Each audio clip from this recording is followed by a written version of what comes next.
Hello and welcome to this edition of Book of the Week, the only weekly book review that doesn't come out weekly. This one we have The Art of Horror. Now this one right here is the very first pulp omnibus book, kind of like an amalgamation of everything that I had in my collection outside of like studying individual artists. Got this at a bookstore over in Bend, Oregon, and I fell in love with it.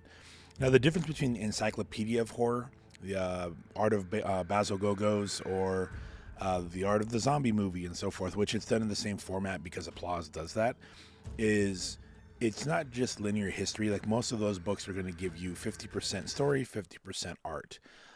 This one specifically goes into chapters. So if you like the undead, zombies, or vampires, there's a chapter for it. If you like shapeshifters like werewolves, or some kind of genies, mysticism, the occult, that this is that book for you. Everything that has to pertain to that is in here.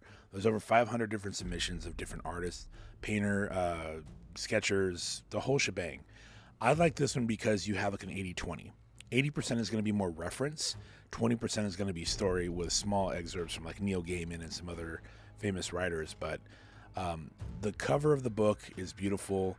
The artwork inside, the layout, and also that if you are looking for a good book to study out of, but you don't want, like, there's a Cthulhu, and I'm a big Lovecraftian fan.